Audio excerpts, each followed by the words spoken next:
Hello YouTube, back once again with my Supergirl reviews. Here we are with episode 2, Stronger Together, and yeah, all I can say about this episode, definitely a better improvement over the first one since they had the origin story out of the way already, so yeah, and this was actually a damn good episode of this show, so plot of this episode, well one, this plot of this episode, it first starts off with just Supergirl, Melissa Benoist still being the show stealer lead that she is. She is just so wonderfully charming and enjoyably has so much enjoyable energy that tons of fun. Melissa Benoist as the title character.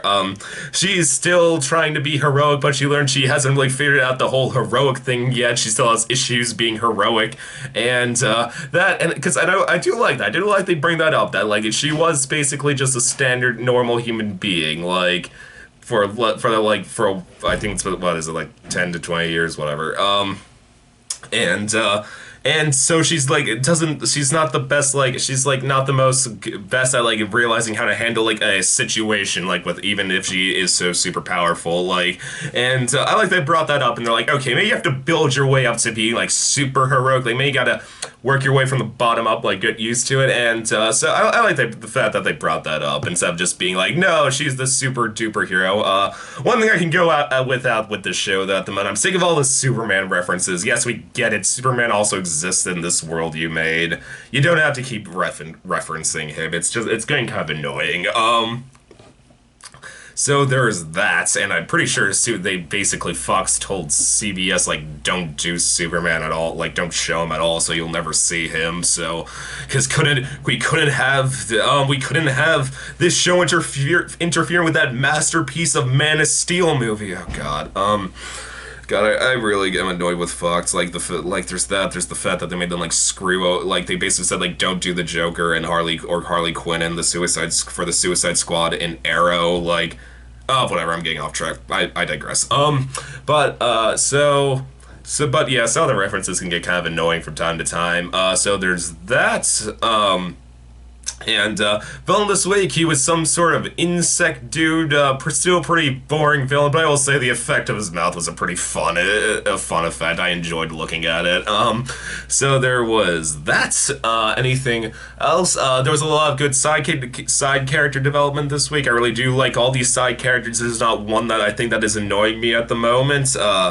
No, and I do love the fact that this show brought up something that I thought was desperately missing from The Flash, and which is she's not a trained fighter, this woman, like, because like that was like one of my huge issues with The Flash. Like, yeah, I get he has superpowers, like, but he's fighting other people's superpowers. Like, shouldn't he have some issues fighting some guys like that are actually like trained in like in hand-to-hand combat? Because like all Barry is in The Flash was he was just an assistant detective, and I was just like, shouldn't they have to like train him and fight, like, and they like never really acknowledged it except for when Arrow was on the show, or Oliver, and it was so much jarring, like, because even Oliver was like, dude, you don't know how to fight, and it's supposed to be that's the only reason Oliver Arrow can hold his own against the Flashes because he knows how to fight, and Barry doesn't. And so I like the fact that they really brought this up in this episode. They were just kind of like, look, you're going.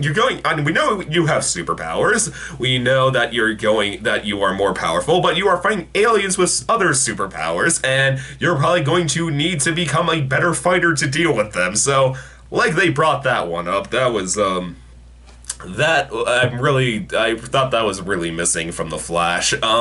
So there's that, and I once again, I give a lot of credit to how quickly paced this show is. I like the fact that, basically, at the end of the first episode, when you learned that, Kara's aunt was still alive, basically, it's not like it took an entire, like, half season for them to finally run across each other. No, only episode 2, they meet each other, and they already have a showdown with each other, and that was pretty good. That was pretty cool.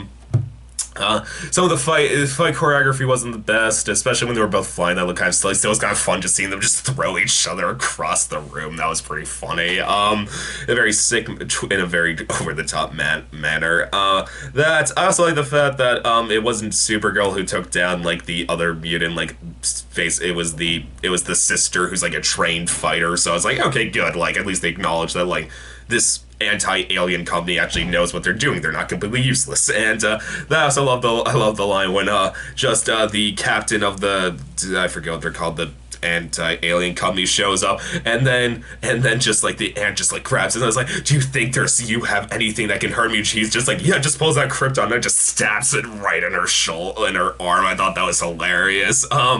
So that was good. So, yeah, all I can say is this was definitely I'd say this was a great episode.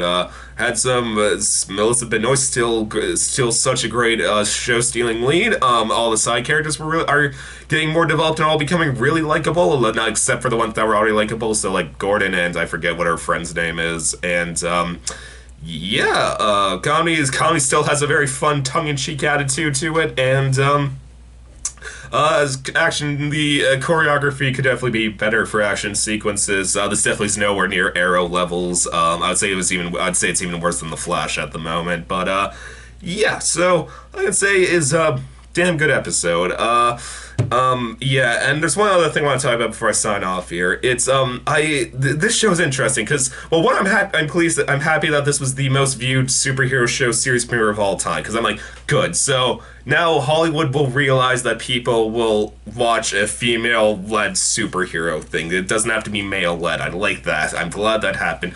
But I was surprised by how many people, and I'm not saying like just like your common viewer, mainly the Arrow and Flash fans who said like, this show is really cheesy and stupid. I'm like, guys, I love the Arrow, I love the Flash, but I'm not gonna act like the shows are not the least bit cheesy or stupid at all. They're, especially Arrow, because it does have a more silly atmosphere and upbeat than Flash does. Flash has more upbeat attitude than Arrow does. Like, it's still really silly at time, guys. It's still pretty stupid, so I don't understand why this show, you're basically saying like, no, this is stupid. This is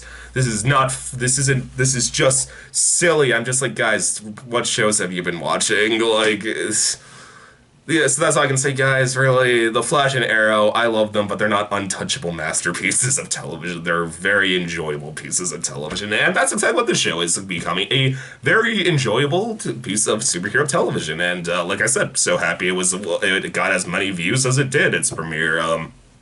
So yeah, another great episode. Definitely getting me excited for the rest of the season. And yeah, YouTube as always, please subscribe, and I'll see you next time. Okay, bye.